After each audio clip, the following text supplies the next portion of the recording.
یہ ہفتہ وار بائبل کا درسی was Plainfield Christian Science Church Independent کی جانب سے ہے جو نیو جرسی امریکہ میں واقع ہے۔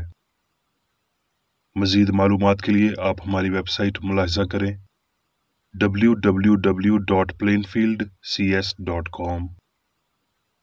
یہ سبق 23 فروری 2025 بروز اتوار ہفتہ کے اختتام پر آپ کے مطالعہ کی غرض سے تیار کیا گیا ہے۔ مضمون: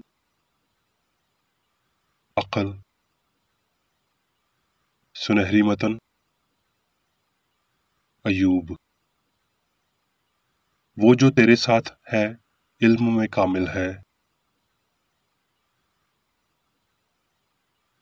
جوابی مطالعہ: امثال: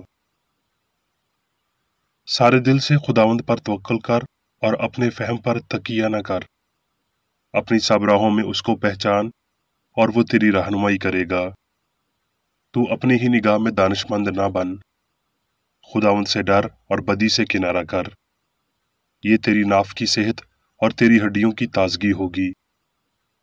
مبارک ہے وہ آدمی جو حکمت کو پاتا ہے اور وہ جو فہم حاصل کرتا ہے، کیونکہ اس کا حصول چاندی کے حصول سے اور اس کا نفع کندن سے بہتر ہے۔ وہ مرجان سے زیادہ بیش بہا ہے اور تیری مرغوب چیزوں میں بے نظیر۔ اس کی راہیں خوشگوار راہیں ہیں اور اس کے سب راستے سلامتی کے راستے ہیں۔ درسی واز بائبل میں سے دانیل۔ اور اہل دانش نور فلک کی مانند چمکیں گے، اور جن کی کوشش سے بتیرے صادق ہو گئے ستاروں کی مانند عبدالآباد تک روشن ہوں گے۔ واز: میں نے یہ بھی دیکھا کہ دنیا میں حکمت ہے اور یہ مجھے بڑی چیز معلوم ہوئی۔ ایک چھوٹا شہر تھا اور اس میں تھوڑے سے لوگ تھے۔ اس پر ایک بادشاہ چڑھ آیا اور اس کا محاصرہ کیا اور اس کے مقابل بڑے بڑے دمدمے باندھے، مگر اس شہر میں ایک کنگال دانشور مرد پایا گیا۔ اس نے اپنی حکمت سے اس شہر کو بچا لیا۔ زبور: آسمان خدا کا جلال ظاہر کرتا ہے اور فضا اس کی دستکاری دکھاتی ہے۔ دن سے دن بات کرتا ہے اور رات کو رات حکمت سکھاتی ہے۔ نہ بولنا ہے نہ کلام، نہ ان کی آواز سنائی دیتی ہے۔ خداوند کی شریعت کامل ہے، وہ جان کو بحال کرتی ہے۔ خداوند کی شہادت برحق ہے، نادان کو دانش بخشتی ہے۔ خداوند کے قوانین راست ہیں، وہ دل کو فرحت پہنچاتے ہیں۔ خداوند کا حکم بے عیب ہے، وہ آنکھوں کو روشن کرتا ہے۔ خداوند کا خوف پاک ہے، وہ ابد تک قائم رہتا ہے۔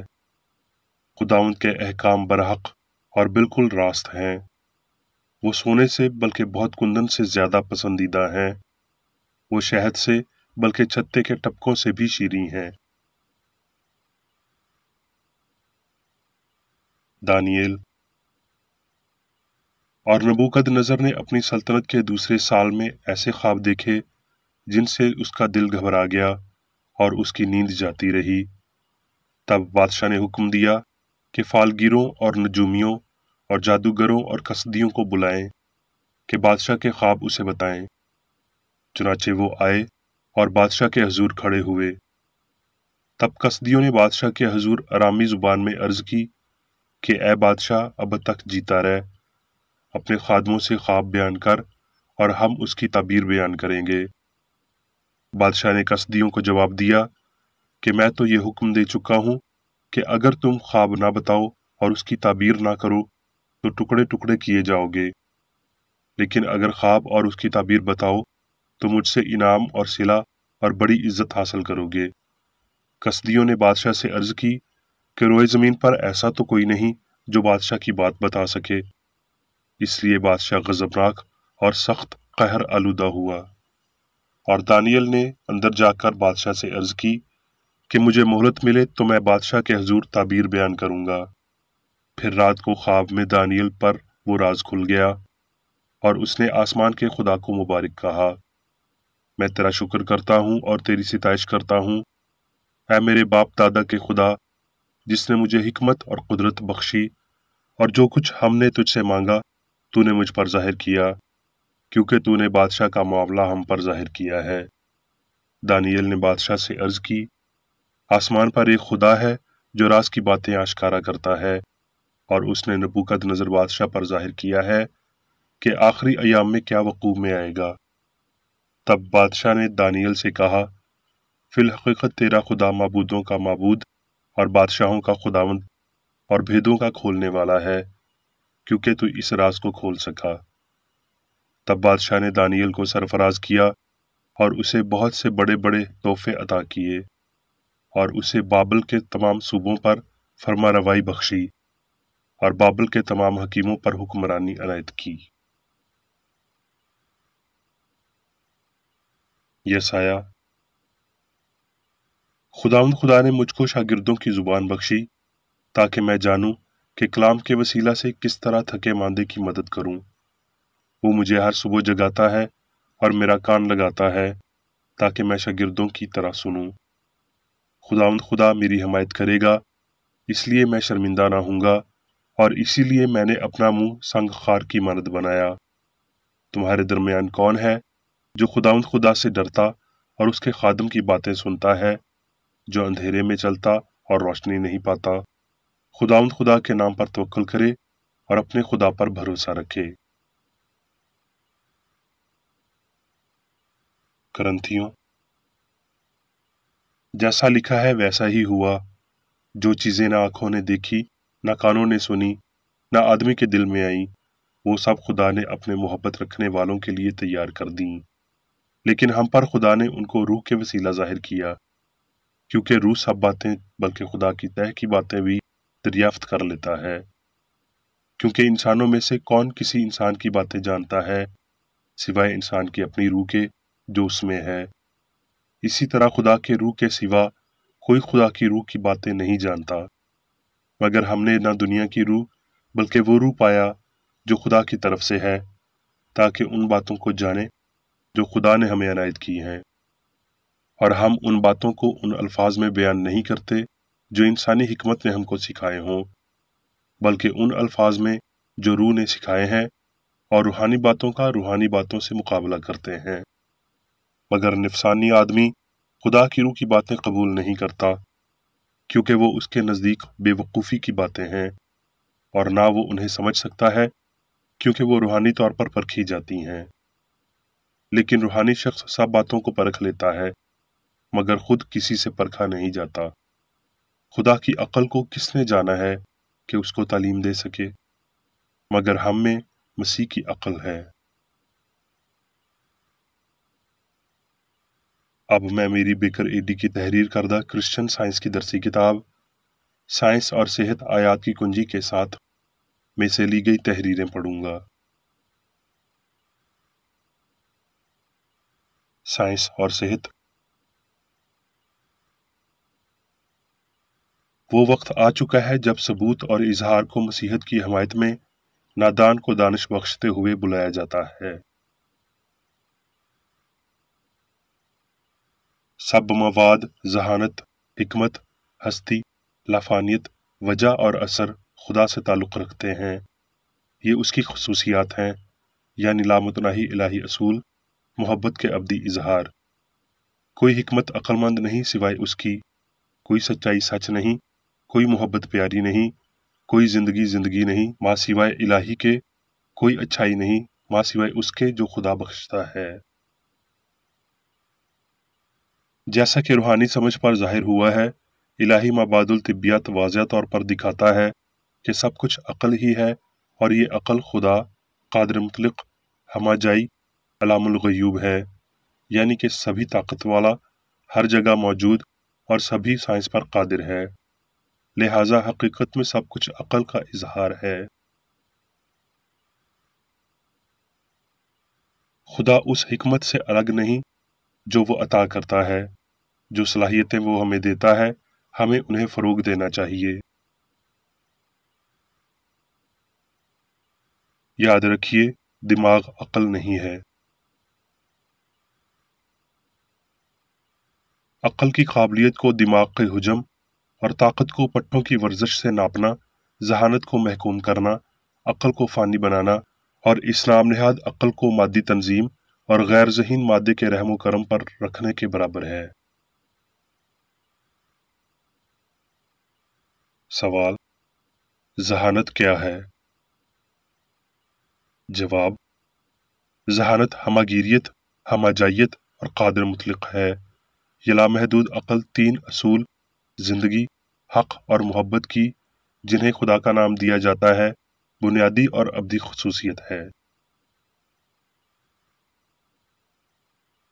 سائنس کی اصطلاح مناسب طور پر سمجھی جائے تو خدا کی شریعت اور کائنات بشمول انسان پر اس حکمرانی کا حوالہ دیتی ہے۔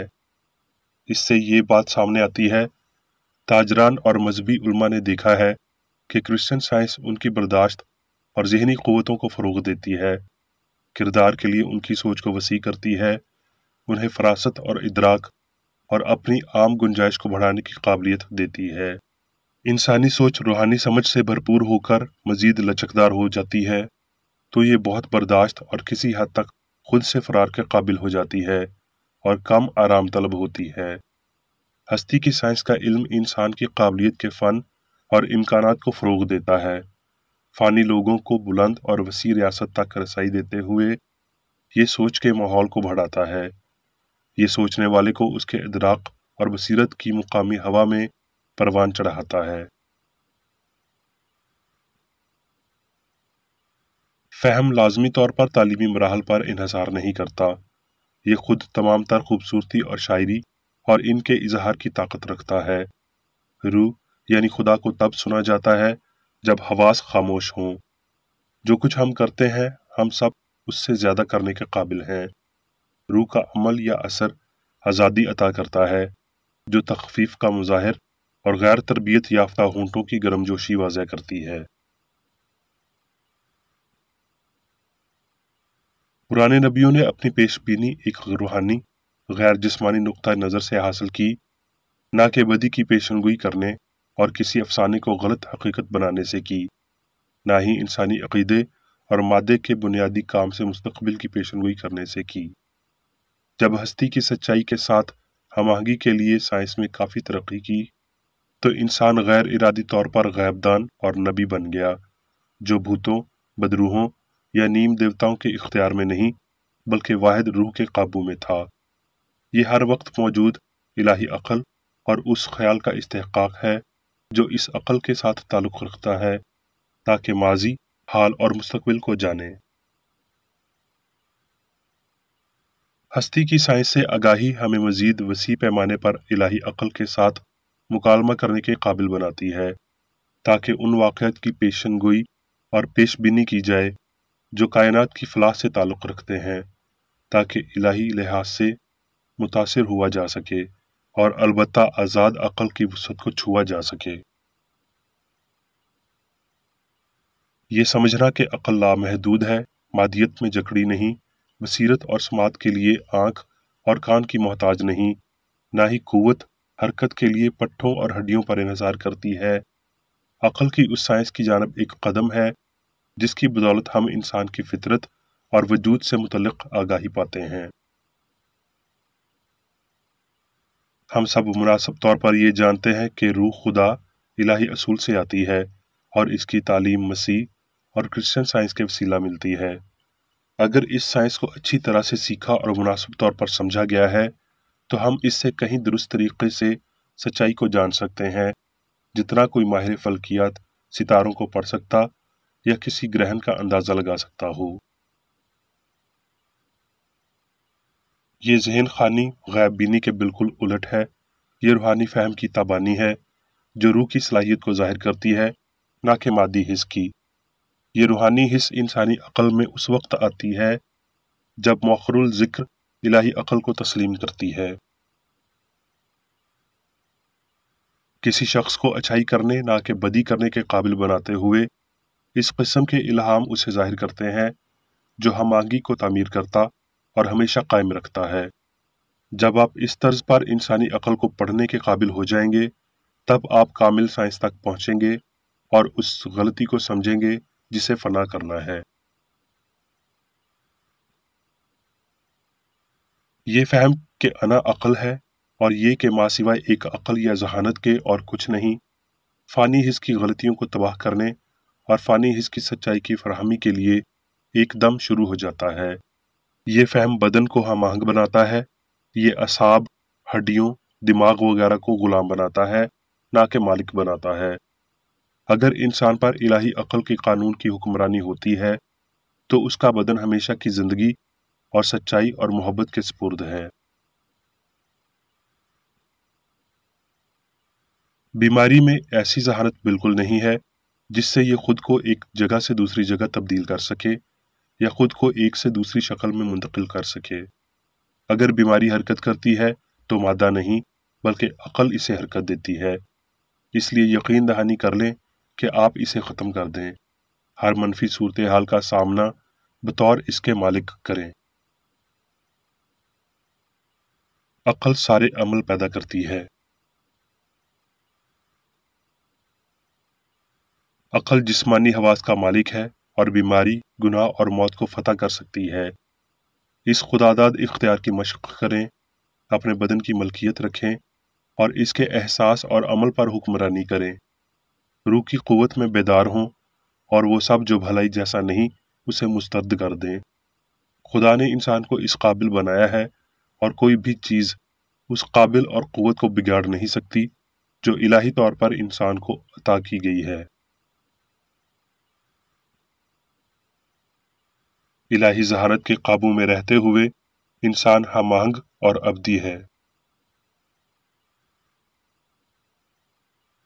اب میں میری بیکر ایڈی کی جانب سے چرچ مینول میں دیے گئے روزانہ کے 3 فرائض پڑھوں گا۔ روزمرہ کی دعا۔ اس چرچ کے ہر رکن کا یہ فرض ہے کہ ہر روز یہ دعا کرے: تیری بادشاہی آئے، الہی حق، زندگی اور محبت کی سلطنت مجھ میں قائم ہو اور سب گناہ مجھ سے خارج ہو جائیں، اور تیرا کلام سب انسانوں کی محبت کو وافر کرے اور ان پر حکومت کرے۔